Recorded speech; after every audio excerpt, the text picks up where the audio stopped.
Bonjour. Bonjour. Ça fait longtemps qu'on n'a pas repris la caméra comme ça. Oui, il nous arrivait des péripéties. C'est clair, ça fait un bon mois là qu'on n'a pas filmé en grande vidéo. On nous a fait plein de petits shorts, mais bon, on va quand même vous expliquer un petit peu. Même plus si dans la dernière vidéo on disait qu'on partait d'ici. Pas de ça. Bonne question. Normalement oui, je crois qu'on parlait du projet de partir. C'était imminent. Oui. Enfin, dites-nous en commentaire où est-ce qu'on s'en était arrêté, si vous en souvenez vous aussi. Ça serait sympa de nous rafraîchir la mémoire. On s'en souvient même plus nous. On a oublié. Parce que là on est en train de promener Toutou en même temps qu'on vous parle. Hein. Par où on va commencer? J'ai trop de choses à dire. Alors projet numéro 1 c'était de partir d'ici. Enfin, pourquoi je dis ici? Parce qu'on est de retour. Oh mais t'as tout spoilé. le départ a été express. Donc on avait filé la cuve, le boiler, le chauffe-eau, à quelqu'un qui disait qu'il savait braser. Parce qu'il fallait faire une brasure parce qu'on avait des fuites d'eau. Donc on a filé la cuve à quelqu'un, il l'a gardé 3 semaines je crois. Ouais. Et il nous l'a rendu. Déjà on a vu la cuve, on s'est dit c'est bizarre, c'est pas trop bien fait. Bon, on l'a quand même installé. Et ça n'a pas loupé, dès que j'ai mis en pression, ça a fui. Encore pire qu'avant.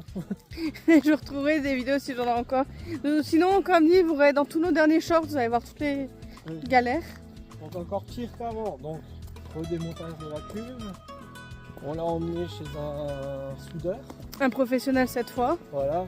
Vu que c'est une cuve inox, ben on s'est dit il va la souder, au pire, c'est pas grave. On a déjà fait son chauffe-eau, ben on le refera.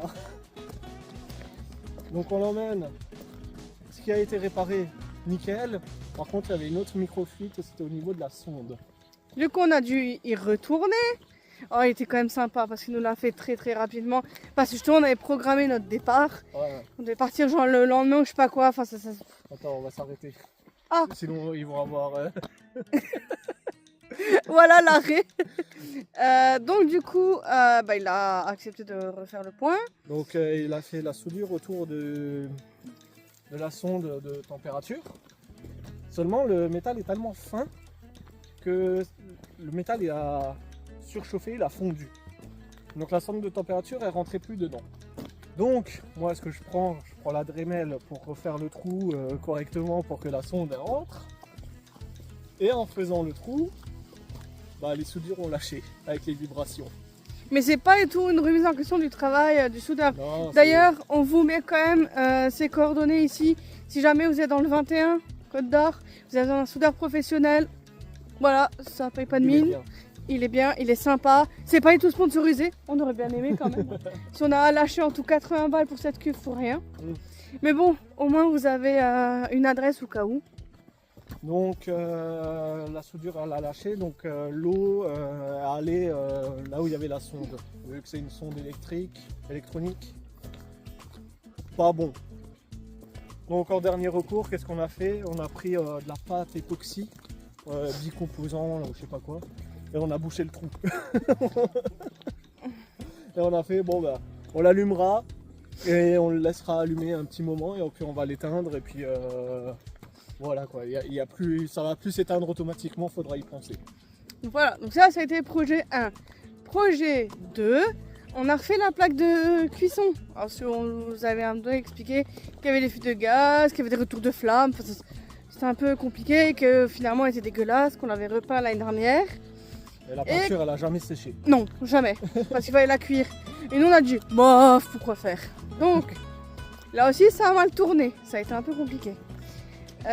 Comment expliquer ça? De toute façon on a encore fait un short là-dessus, mais je vous le résume ici simplement. Et ben on a tout gratté, tout retiré, tout poncé, puis tout... J'ai cru qu'il y avait une bestiole, mais en fait c'était sa laisse qui le suivait. Regarde, on dirait qu'il y a une bestiole qui le suit. Pas faux. Du coup on l'a repeint, et cette fois-ci on a pris de la peinture blanche, et là il est bien écrit derrière que celle-là elle n'avait pas besoin d'être cuite. Donc là, ça c'est bon. Sauf que là, on avait le fût de gaz. Pareil. On a mis du mastic. Bon, bah, il a cassé. Parce qu'une fois sec, ça durcit, ça casse. Avec les chocs de la route. Oui, c'est du mastic réfractaire, donc ce qui est censé être fait pour les cheminées. On a demandé conseil à la vendeuse. Oui, oui, ça reste souple et tout, il n'y a pas de souci. Que dalle. Mon cul. Je vais le dire de façon plus propre, mais bon. Du coup, ça n'a pas marché non plus. On a allé chercher les petits joints, je sais pas trop quoi. Ça a coûté des sous, on s'est dit, bof, il y en a marre de faire encore des frais là-dedans. Dernier recours, t'as encore mis ta pâte d'époxy miracle. Il me restait de la pâte encore, bah, j'en ai mis et pour l'instant ça fonctionne. Voilà, touche du bois s'il te plaît. Non, moi je suis pas du bois. Non mais pour dire que ça a marché, donc pour l'instant tout va bien. Elle est belle, elle est propre, tout va bien. Donc bon, c'est bien de réparer, mais à un moment donné si on met trop de frais, c'est pas la peine. Projet numéro 3, qu'est-ce que nous avons fait? Je vous ai dit, il y a énormément de choses qui a été fait en peu de temps. Donc avant on avait une litière, c'était un bac de rangement Ikea. Oui, parce qu'on a 3 chats, dont un qui est gros de 8 kg et qui passe dans aucune autre normale. Seulement on a une vieille et à chaque fois elle pissait à côté. Donc on s'est dit, bah, on va prendre un bac plus bas parce que le bac de litière Ikea il est haut comme ça, donc il faut qu'elle saute dedans pour aller dedans. Et elle le faisait plus trop, donc on a pris un autre bac qui est fermé avec un tiroir qu'on peut ouvrir. Mais on a enlevé quand même la vitre avant celle qui va le clapper, parce que sinon notre gros chat il reste bloqué avec. Donc on prend ça et c'est de la grosse daube. Voilà. En fait les chats pissent sur la paroi, ça coule et ça va derrière le tiroir. Et ça finit par terre. Parce qu'en fait on a 2 fifis au lieu de faire la position classique du chat normal. Donc au lieu de faire comme ça, traditionnellement parlant d'un chat qui fait pipi, les filles elles lèvent leurs fesses, ça flip. Et donc même avec un rebord de 15 cm, flip, ça allait toujours au-dessus. Donc on avait pris une litière fermée pour ça. Voilà, mais bon. Seulement c'est pas étanche, donc ça passe derrière, donc on a fait... On a mis du plastique tout autour à l'intérieur pour pas que ça aille, enfin bref. On a fait une litière digne d'un film de Dexter. On va la changer. 36 balles pour des queues de prunes. On est content. Bon, ça c'est encore une histoire. C'est comme donc la soute, là où normalement il y avait le chien. Sauf que la vieille, toujours elle lui a pissé sur ses coussins, donc on a tout jeté. On a mis les litières pour que ce soit plus accessible. Et ben elle en avait tellement rien à faire qu'elle nous faisait pipi et caca partout. On avait beau boucher avec des plastiques, mettre du bordel exprès pour pas qu'elle y aille, être toujours moyen pour y aller. Donc, on a fait radical. On a fermé la soute avec du bois. On puisse ouvrir, fermer. Comme ça, en plus, nous on gagne de l'espace de rangement et eux ils n'ont pas accès. Malheureusement, le chien non plus. Et on a fait un autre côté où c'est devenu... une maison de toilette. Voilà, une maison de toilette pour chat. C'est ça. Donc on a pris une autre plaque, enfin on a tout cloisonné, une autre plaque avec un trou dedans qu'on peut ouvrir aussi, et dedans il y a la litière. Voilà. Comme ça ils sont tranquilles pour aller pisser ou chier. Il nous reste juste à plastifier encore parce que ces mesdames, ben, quand elles ont la litière trop pleine ou qu'elles ont la flemme, elles font pipi sur le bois. Elles vont devant. C'est vraiment...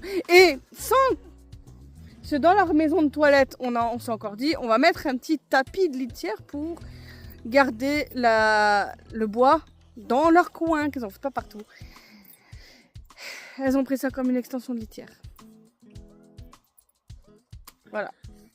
Donc ça a changé aussi ça. Voilà, a changé. Litière a changé, le tapis a changé. Prendre un truc de meilleure qualité peut-être, je sais pas. Donc ça c'est encore le que si elle pisse dessus, c'est pas grave. Donc là on était bon pour partir. Oui, donc là on avait fait tout ça. Là, on continue de marcher. Allez, on reprend la marche en même temps avec vous. Donc là on était enfin prêts à partir, mis à part tous nos petits problèmes de cuve. Mais bon, on s'est dit allez, on s'en va, on cherche du boulot sur l'Alsace, tout va bien. Mais avant on fait une petite halte sur Montbéliard pour voir des amis. Et là aussi, on a encore eu une mauvaise surprise. Ah oui. Ah oui, on continue dans toutes nos merdes en fait. Allez. Oui, bah il y a une infiltration d'eau au niveau, comment dire ça, au-dessus de la cabine. Il y a des joints qui étaient en train de se péter à cause de la vieillesse. Et donc on a de l'eau qui est rentrée dans un placard. Donc il y a le bois qui est un peu spongieux. Il va falloir voir comment réparer ça. Et puis donc on a remis, j'ai remis du silicone pour étanchéifier du nouveau. Et puis voilà. Donc, et ça, c'est à peu près bon. Ça va. Donc là, on est à Montbéliard, on a juste ce petit problème-là. Bon, allez, c'est rien, tout va bien. Sauf que là, on reprend la route, direction Alsace. On se dit, allez, on va rester un moment, tout va bien, tout est fun, on atterrit dans sa famille, c'est cool. Et là, on se dit, tiens, on va enfin faire un projet qu'on devra faire depuis un moment et qui nous casse les pieds. C'est le pare-brise. Donc d'habitude, comme il fuit au niveau de la baie de pare-brise, c'est la maladie connue des J5. En fait, on voulait faire un truc propre et finalement, il y avait ce que les carrossiers ils appellent de la choucroute. Il y en a, ils ont déjà fait une réparation avec du mastic et de la fibre de verre et ils ont tout caché comme ça. Et donc, on pouvait pas faire exactement comme on voulait. Donc, on n'a pas mis l'anti-rouille. On a juste collé la lèvre et fait un joint tout autour qui dépasse de la lèvre et comme ça, pour l'instant, on croise les doigts. Il y a plus Touche du bois. Il n'y a plus d'infiltration. C'est ça. On remonte à lundi de cette semaine. On était chez ta mère. Quand soudain, tu as eu un appel pour retourner en Bourgogne pour du boulot. Pour un rendez-vous. Un rendez-vous, pardon. Pour du boulot, mais pour un rendez-vous. Qui s'avère être un échec, mais heureusement qu'on avait un plan B. Toujours dans la région. Et là, c'est plus proche de mon père.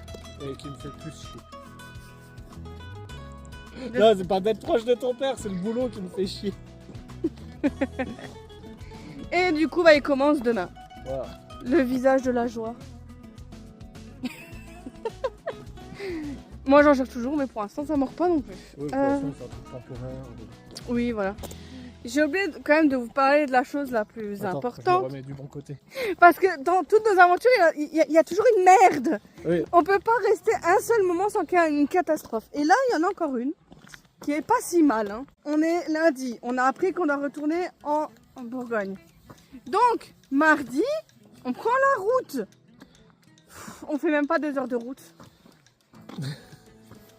Un peu après, on est parti de un peu, on était parti depuis 1 heure, on va dire. Et on roule sur une petite route et il y a un petit pif-paf. Et sur ce pif-paf, il y avait un vélo en face. Jusque-là, rien de truc. Non, ça c'est normal, c'est la vie de tous les jours.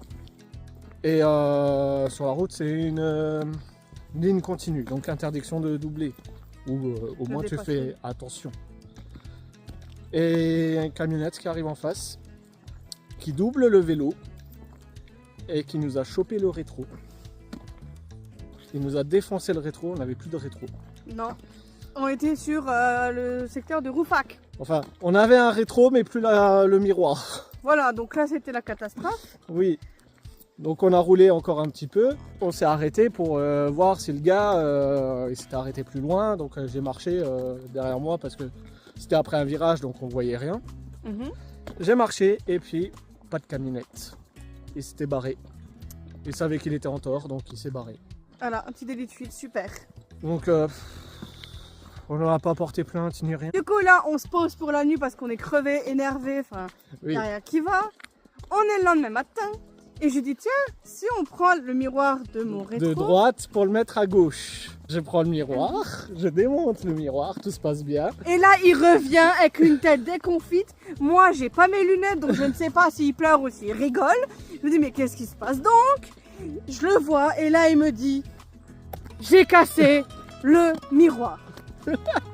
Hein, qu'est-ce qui s'est passé mon amour à ce moment-là? Qu'est-ce que t'as encore foutu? En fait j'ai voulu mettre le miroir à la place de l'autre. Pour la glace je la démonte normal parce que c'est pas compliqué, c'est un vieux rétro. Je prends le rétro, pas de souci, je le mets à la place de l'autre. Je fais ok c'est bon, ça marche, mais par contre en dessous j'avais des petits éclats de verre donc j'avais peur qu'en remettant le joint, la vitre elle explose. Donc j'essaye de l'enlever avec le doigt comme ça, avec l'ongle, j'arrive pas. Donc, je me dis bon j'ai un couteau dans la poche, je prends le couteau pour l'enlever, pour m'incruster et l'enlever. Je cherche mon couteau, je fais comme ça, je regarde dans ma poche et d'un coup ça fait PONG. La glace est tombée toute seule, par terre, sur des cailloux. Donc, éclatée.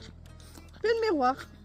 Et donc là, bah, moi je commence à appeler toutes les casses, toutes les entreprises agricoles pour essayer d'avoir de feu qui puissent coller. Rien, il n'y en a pas ou sur commande. Sauf que nous on doit rentrer, on n'a pas le temps. Bon, et à un donné, bah, j'ai une casse qui me rappelle, oui on en a mais pour 200 €. 200 €, non, niet. Et là je regarde sur Facebook, on est sur un groupe spécialisé dans tout ce qui est panne comme ça. Et je tombe sur un commentaire où il y a un mec qui dit que lui il a acheté les siens sur le site AgriZone. Je parle de ce site, on n'est pas sponsorisé. Après ils auraient pu, hein. S'ils voudraient ils pourraient, mais je parle d'eux parce que on a commandé le jeudi matin, vendredi matin c'était arrivé. Oui. Ça nous a sauvés. Mais en attendant il fallait quand même bien rouler. Mais sans rétro, comment est-ce qu'on fait? Solution du bled. Je vous mettrai une photo. Donc on est allé... C'était bricolé le faire mon amour. Donc on est allé là-bas. J'ai acheté du Chatterton. J'ai acheté 2 petites glaces de salle de bain. Et je les ai mis à la place des rétros. Ça a bien marché, sauf les 50 derniers kilomètres. À chaque fois qu'il y avait un camion qui passait, il y a mon rétro de mon côté qui faisait flon, qui montrait le champ. Donc à chaque fois je devais passer ma main par-dessus la vitre pour le remettre droit, mais même pas 3 mètres que flou. Oui, donc à la fin on a dit bah, on laisse comme ça, de toute façon il reste une demi-heure de route. Voilà, mais à l'entrée de Beaune à 50 km/h je l'ai remis droit et c'était bon. Voilà. Mais oui. Donc voilà, et après on a récupéré les rétros et puis on les a montés et puis ça passe très bien. C'est pas les mêmes, mais ils sont très bien. Bah oui, je vous montrerai ça. C'est des rétroviseurs de tracteur. C'est pour ça, donc si jamais vous avez un vieux camping-car comme nous, n'hésitez pas à aller sur AgriZone. Ils vous livrent rapidement, c'est bien emballé et c'est pas cher. Parce que là on a eu pour 40 € de rétro. Après ça marche que sur les J5, les trucs comme ça, oui. les vieux des années 90. Oui voilà. Tu prends un truc des années 2000, ça passe pas. Oui bon c'est sûr. Oh zut. Donc on vous avait promis, hein, on n'était pas là pendant un mois en grande vidéo, mais vous avez vu tout ce qui s'est passé, hein, on n'a pas menti, c'est digne d'un épisode Netflix. Ouais, il s'en est passé des choses. Après nous on vous montre la vérité, la vraie vie, c'est pas tout beau tout rose comme on voit sur les réseaux en général. C'est comme là, on est posé dans un champ. Ça fait pas rêver. C'est... voilà. Écoutez, sur 10 spots où on se pose, il y en a au moins 5 ou 6 de supermarchés, 1 ou 2 qui sont top et le reste c'est des champs. Oui. Et ça c'est la vérité, mais c'est ce qu'on vous montre pas généralement les gens parce qu'ils veulent vous faire rêver. Mais c'est pas le rêve tous les jours. Non. Mais bon, j'espère que cette vidéo, elle vous a plu, que nous retrouver ça vous a fait plaisir. N'hésitez surtout pas à la liker, à vous abonner si c'est pas déjà fait. Et à commenter. Surtout. Et puis dans la prochaine vidéo, on va vous parler de l'état de santé de Mao qui est pas top, vraiment pas. Ouais. Et puis je sais pas, de nos autres aventures pourries parce qu'il y en aura toujours et il y en aura encore. On verra ce qu'il y aura dans la prochaine vidéo. Même nous, on le sait pas. Non. On filme toujours tout sur l'instant T, donc... Bon, sur ce, à la prochaine. Bye. Bye.